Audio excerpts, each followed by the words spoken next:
Parliament में राहुल गांधी जी ने भी उठाया, जो बहुत ही इम्पोर्टेंट टॉपिक थी। और अब एक नया फैशन निकला है, नीट। नीट प्रोफेशनल एग्जाम्स को आपने कमर्शियल एग्जाम्स में बदल दिया है। तो केंद्र सरकार की 10-12 हज़ार सीटों को छोड़कर लगभग जो state government affiliation and private universities हैं, इनमें जो फीस स्ट्रक्चर है वो 50 लाख और 1 करोड़ की है। अगर फीस फिक्सेशन कमेटी की रिपोर्ट को हम देखें तो ये 10 लाख 12 लाख के आसपास गिरती है अगर स्टेट एफिलिएशंस में हम आ जाते हैं। एक खलियान बेच करके MBBS कराना चाहता हो और वो अपनी सारी दौलत लगा दे उसके पीछे, तो इसको तनख्वाह क्या मिलेगी? MBBS की क्या है तनख्वाह? 30 से 40 हज़ार रुपया महीने की तनख्वाह है। आप इंटरनेट पे जाएं, यूट्यूब पे जाएं, MBBS की सैलरी लिख लें, 30,000 रुपया, 40,000 रुपया कौड़ी के भाव, कोई पूछ नहीं रहा उनको तनख्वाह के रूप में। ट्रिपल ट्रस्ट ने एक चिराग जलाया है, वो ये है कि वो चिराग अंधेरे को दूर कर सकता है कि ठीक है, अगर किसी बच्चे के पास MBBS की सीटों पे उसको सीट हासिल नहीं हुई है और वो उसका कट ऑफ जो है जनरल कट ऑफ 156 और अगर वो OBC या SC/ST का कट ऑफ उसका है 136 के आसपास, अगर ये उसके पास है तो हम उसे डॉक्टर बना सकते हैं। उसे करोड़ों रुपया और लाखों लाख रुपया की ज़रूरत नहीं है। कि उन सभी एप्लीकेंट से मेरी सिर्फ एक ही गुजारिश है कि अगर उनको MBBS की अपॉर्चुनिटी किसी केंद्र सरकार या राज्य सरकार या किसी प्राइवेट यूनिवर्सिटी में MCI अप्रूव्ड कॉलेज में नहीं मिल रही है और ये अपॉर्चुनिटी उनके हाथ नहीं लग पाई है, तो वो BDS की तरफ जाएं। ये मेरी सलाह है। एक बहुत बेहतरीन करियर है ये इसमें, और किसी तरह आज का जो मेडिकल एजुकेशन सिस्टम है वो कॉमर्शियल हो चुका है। इस बात को पार्लियामेंट में राहुल गांधी जी ने भी उठाया, जो बहुत ही इम्पोर्टेंट टॉपिक थी। और अब एक नया फैशन निकला है, नीट। नीट प्रोफेशनल एग्जाम्स को आपने कमर्शियल एग्जाम्स में बदल दिया है। NEET is not a professional exam, NEET is a commercial exam. NEET में एक स्टूडेंट टॉपर हो सकता है, एक्सीलेंट स्टूडेंट हो सकता है, मगर अगर उसके पास पैसा नहीं है मेडिकल कॉलेज में नहीं जा सकता। सिंपल सी बात है। नीट का पास मार्क 22% है।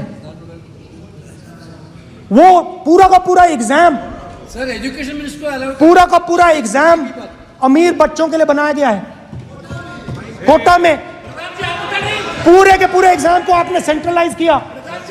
हजारों करोड़ रुपए बन रहे हैं, हजारों करोड़ रुपए बन रहे हैं, और कमर्शियल पेपर जो आपने बना रखे हैं, कमर्शियल एग्जाम्स, 7 साल में 70 बार पेपर लीक। कि अगर आप देखें कि 1,06,040 बच्चे MBBS की ख्वाहिश रखते हुए नीट की तैयारी करते हैं और नीट के एग्ज़ामिनेशन के बाद उनमें से बहुत 90% बच्चों को ये पता नहीं होता है कि अरे भाई, अगर ये 3 एजुकेशन सिस्टम को हम गौर से देखें कि central government education system, state government education system and private education जो है प्राइवेट यूनिवर्सिटी, इन तीनों में MCI अप्रूव्ड कॉलेजेस हैं। लेकिन अगर तीनों की MCI की एफिलिएशन पे नज़र डालें तो केंद्र सरकार की 10-12 हज़ार सीटों को छोड़कर लगभग जो state government affiliation and private universities हैं, इनमें जो फीस स्ट्रक्चर है वो 50 लाख और 1 करोड़ की है।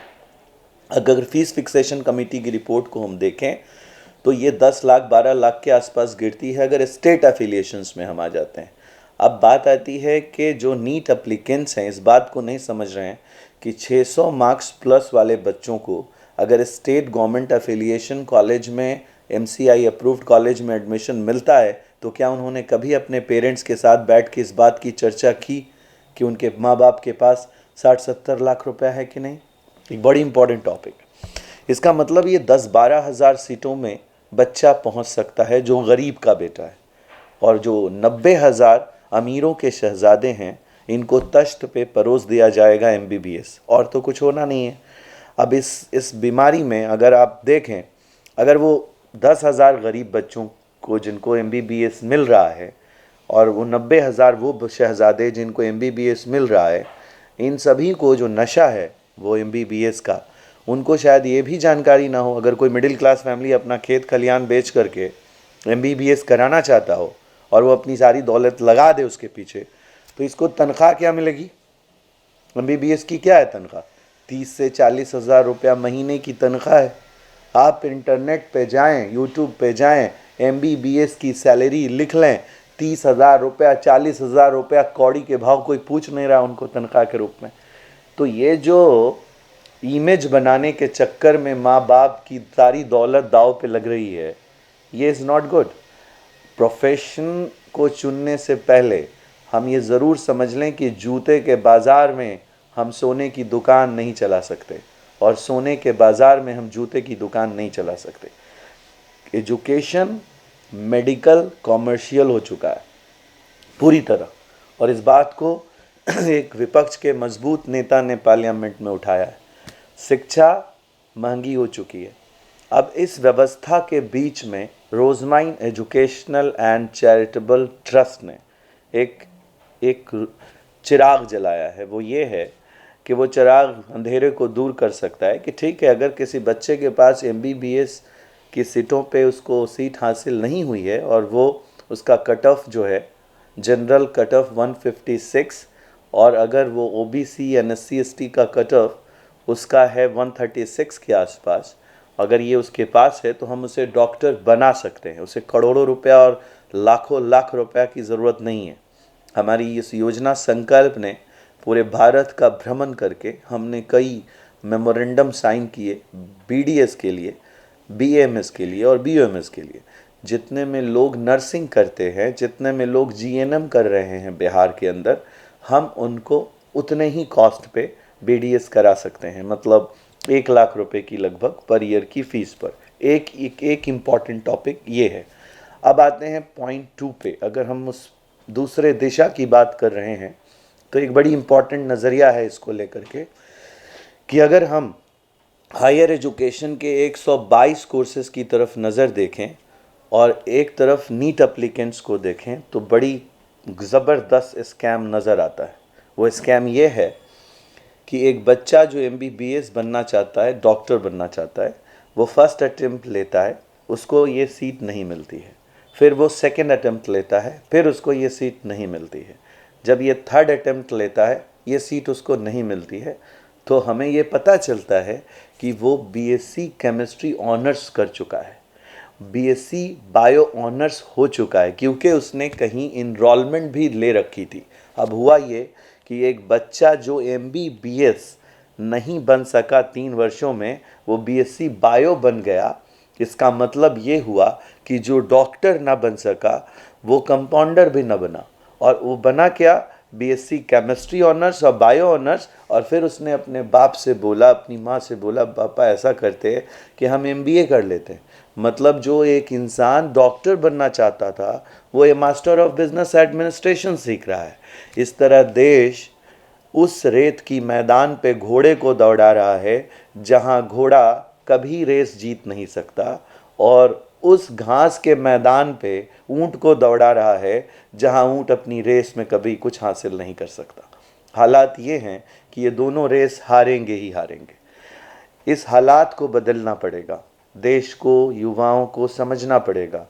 हम शिक्षा को प्रोफेशन से जोड़कर जिस दिन देखने लगेंगे, उस दिन हम बेरोज़गारी पे हावी होंगे, हम बेरोज़गारी को दूर कर पाएंगे। अगर हम एक टी-शर्ट ख़रीद रहे होते हैं अपने दोस्त के साथ, तो दूसरा दोस्त अगर पीली कलर की शर्ट लेता है तो हम पीला नहीं लेते, हम रेड कलर की शर्ट लेते हैं। ज़रूरी नहीं कि दो दोस्त एक जैसा कोई कपड़ा ख़रीदें किसी शोरूम में, लेकिन क्या बदनसीबी है हमारे देश की कि दूर दराज में अगर किसी एक इंजीनियरिंग ने कुछ हासिल कर लिया है, उसे सुनकर ऑटो वाले के बेटे ने क्या कर दिखाया, ये सोचकर हम अपनी नस्लों को, अपनी औलादों को भी उस ऑटो वाले के तर्ज पे ले चलते हैं। मतलब हम जो दुकान की 500 रुपये की शर्ट एक जैसी नहीं लेते, लेकिन ज़िंदगी का जो सबसे बड़ा फ़ैसला है वो सुनी सुनाई बातों पे कर रहे हैं। काउंसलिंग की आवश्यकता देश को इतनी ज़्यादा है कि हम उसके बारे में कल्पना भी नहीं कर पा रहे। हमारा प्रैक्टिकल एजुकेशन अप्रोच से बाहर हो चुका है, इसलिए हम देश से आह्वान करते हैं, जो बहुत ज़रूरी है। अगर इस वीडियो को कोई युवा देख रहा है तो ये चाहत फ़तेह अली ख़ान का गाना तो नहीं है, लेकिन इसे आप दूर तक पहुंचा सकते हैं, कहीं कोई अंधकार में चिराग जला सकते हैं। ये बात दावत की है, मैसेज की है, एक पैगाम है कि अगर कोई बच्चा किसी जगह, किसी कोने में, कन्याकुमारी से कश्मीर तक इस वीडियो को देख पा रहा है और वो कुछ इच्छा रखता है प्रोफेशनल एजुकेशन की, उसके पास 50% का मार्क्स है और सिर्फ इतना पैसा है कि वो अपने दिन भर के खाने रहने का 100-150 रुपया खर्च कर सकता है। हम वादा करते हैं हम उसे अपने दरवाजे से खाली हाथ वापस नहीं जाने देंगे। हम उसे शिक्षित करेंगे, उसे प्रोफेशनल एजुकेशनल पैटर्न से जोड़ेंगे। हम इस दावत का काम आपके हाथ सौंप रहे हैं।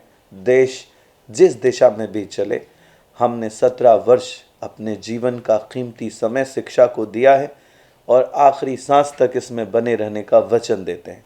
आप हमारे साथ हैं कि नहीं ये नहीं पता, लेकिन हम इस सफ़र में अकेले चले थे और हमने 27,000 प्रोफेशनल्स पैदा किए। सर सैयद अहमद ख़ान या कोई गुरु, चाहे जिसने गुरुकुल की व्यवस्था कायम की हो या किसी जामिया और अलीगढ़ की व्यवस्था से जुड़ा हो, उसने अपने जीवन में जो सपना देखा था वही सपना हमारी आंखों में भी है। और हम ये चाहते हैं कि इतिहास जब लिखा जाए 21वीं सदी का, उसमें हमारा नाम, रोज़ माइंड ट्रस्ट का नाम, हमारे लोगों का नाम, हमारे टीम का नाम उसमें दर्ज हो। इस पे हम कदम पे आगे बढ़ रहे हैं, दिन रात टीम काम कर रही है और आप के हाथ में एक जिम्मेदारी सौंप रहे हैं कि आप इस मिशन का हिस्सा बने।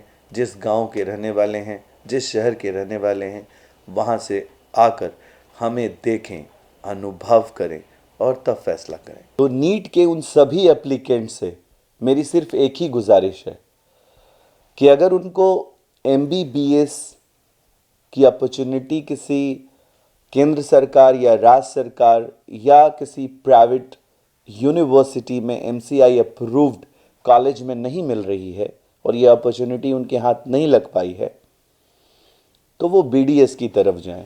ये मेरी सलाह है। एक बहुत बेहतरीन करियर है ये इसमें और किसी तरह का फ्रॉड नहीं है।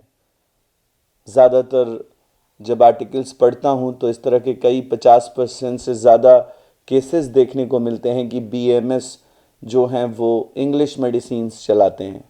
BUMS भी इसी तरह के कुछ विवादों में पड़े हुए हैं, लेकिन BDS के साथ ऐसा नहीं है। तो BDS ज्वाइन करना अगर चाहते हैं, वो 24 लाख एप्लीकेंट में से वो सभी लोग जो एटलीस्ट कट ऑफ मार्क्स को गेन कर चुके हैं, OBC, जनरल और SC ST। अगर OBC SC ST 136 पे हैं तो वो एप्लीकेंट बन सकते हैं BDS के लिए और 156 कट ऑफ पर आप जनरल कैटेगरी में भी इसके लिए एलिजिबल हैं। और अगर आपने रोजमाइन का फॉर्म नहीं भी भरा है तो मैं ये चाहता हूं कि आप सभी लोग बिना फॉर्म भरे पेरेंट्स के साथ काउंसलिंग की डेट लें, डेट बुक करें और बारी बारी से काउंसलिंग में पार्टिसिपेट करके अगर आपको सब कुछ सही लगे तो आप ज्वाइन करें। कहीं पे तो ऐसा लग ही रहा है कि अमीरों के शहजादे ही सिर्फ MBBS कर रहे हैं। डॉक्टर का बेटा डॉक्टर बन रहा है, लेकिन कोई एक गरीब का बेटा डॉक्टर बन रहा है, ऐसा बहुत कम देखने को मिलता है। एक और बड़ी ख़ास बात है जो समझने की है कि हमने शिक्षा, जो मेडिकल एजुकेशन सिस्टम है, इसको अमीरों की मांग का सिंदूर बना दिया है। एक बड़ी अच्छी शायरी इस बात को लेकर दिमाग में आती है, हासिद लगा है इसी सुराग में कि तेल कहाँ से आता है, हमारे चिराग में ज़माने को यही बात खल रहा है कि आंधियों में भी हमारा चिराग जल रहा है। Thank you so much.